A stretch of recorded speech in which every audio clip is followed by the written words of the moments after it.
is the latest updates in the African continent. Trendseko, your trending news headquarters. Juliana, your energy queen. Family, what is happening? So, the Kenya President William Ruto, and Ghana Vice President, Her Excellency Professor Jainana Opoku Agyemang, both attended the 7th AU and EU Summit in Luanda, Angola.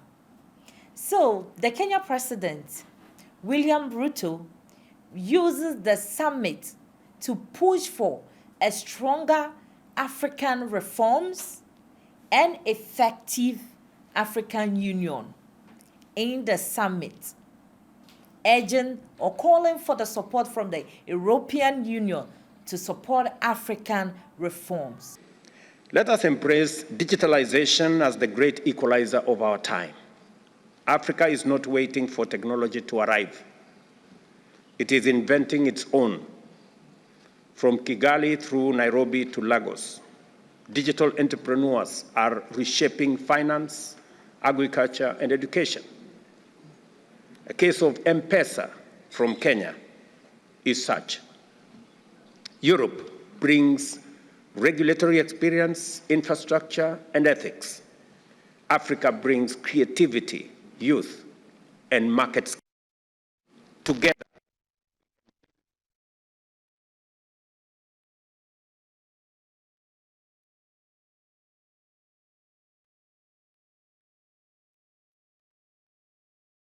Digital century, Africa.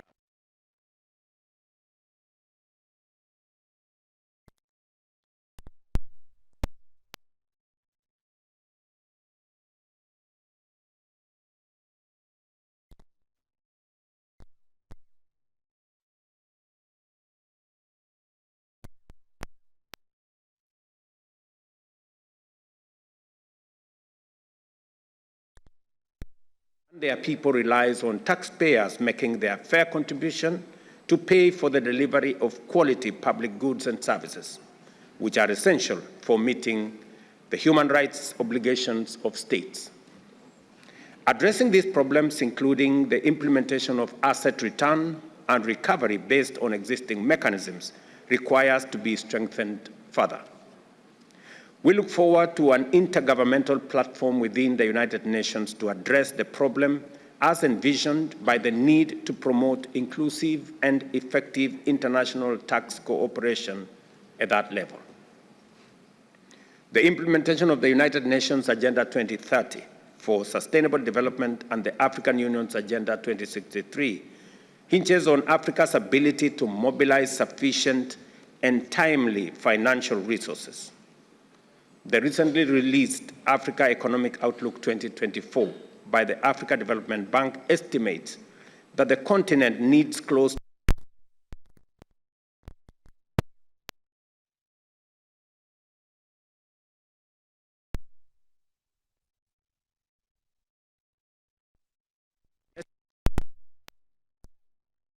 achieving that objective.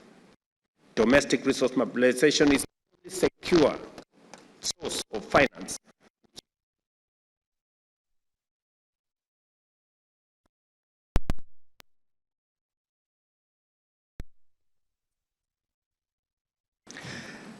And we must defend the principle that dialogue, not domination, must govern our shared future.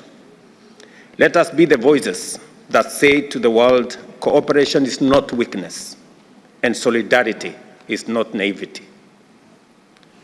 Second, we must deepen regional economic integration, beginning with the Africa Continental Free Trade Area.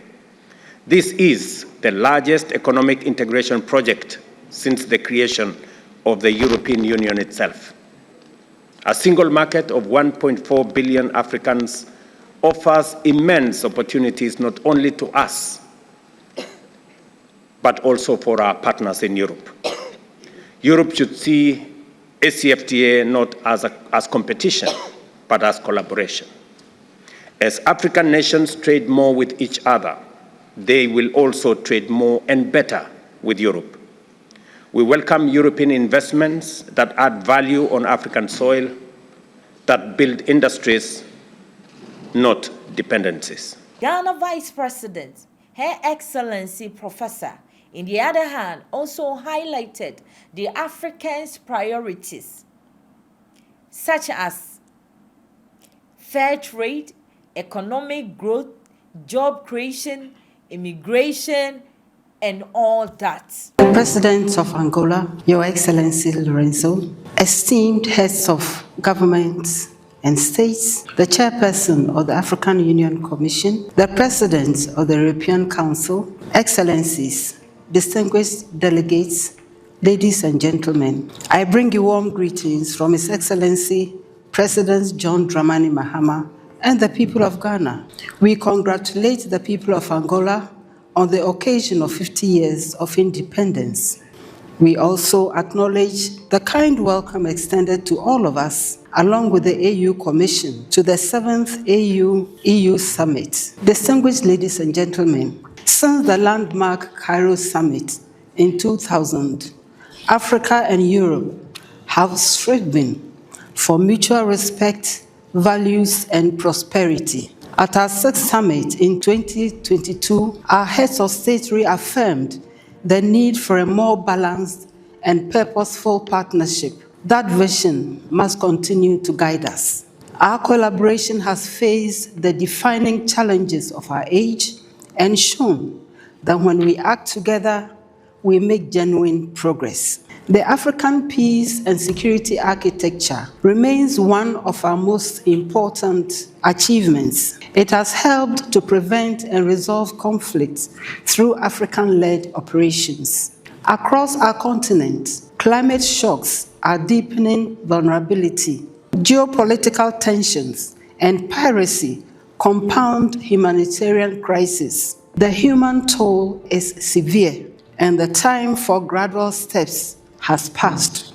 Ghana enters this summit with a renewed sense of direction and confidence. Our 2026 budget, for example, reflects the seriousness with which we approach both national renewal and continental partnerships. It rests on 3 pillars that mirror the priorities of the AU-EU vision for 2030. In October, Ghana had brought inflation down to its lowest in 4 years, and our currency has stabilized significantly. Reforms in fiscal governance, public financial management, and revenue mobilization are strengthening our economic foundations. Second, investing in infrastructure and connectivity. And third, placing jobs and human capital at the center of policy.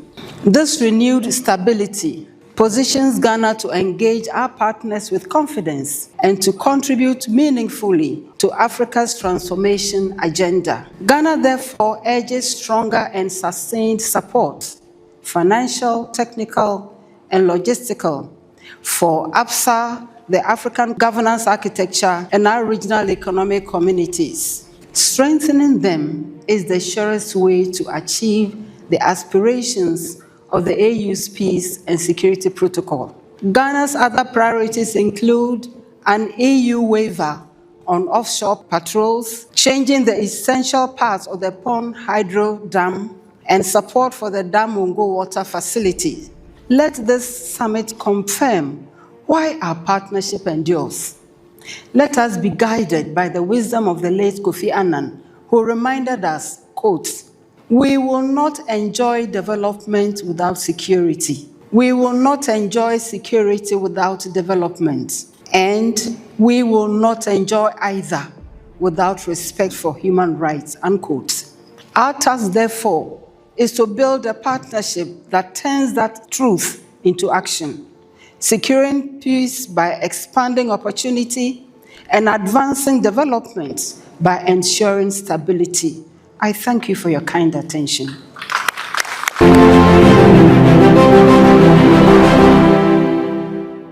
Though both leaders were at the same summit, or they all attended, but as it stands now, there is no official report that they held a private bilateral meeting. But what we know is that this summit brought the African Union and the European Union together to deepen cooperation in fair trade, economic, and also immigration and constitutional reforms. You know, when it happens this way, African leaders are trying. The European Union are also trying. So this is what is happening in the African continent, and it was so much educative, and you could see that Africa was out there, and the reforms and the speeches and everything was a top notch, because this is the time the African leaders should rise up for their nations, their various nations, to speak up what the nation need. So our vice president was also there, and the speech he gave was marvelous. President William Ruto, other countries' presidents were also there, or representatives were also there. So this is what is happening in the African continent. Here comes to the end of Trends Echo. Please don't forget to subscribe, comment, like, and share as well. See you same day, same time. Bye-bye.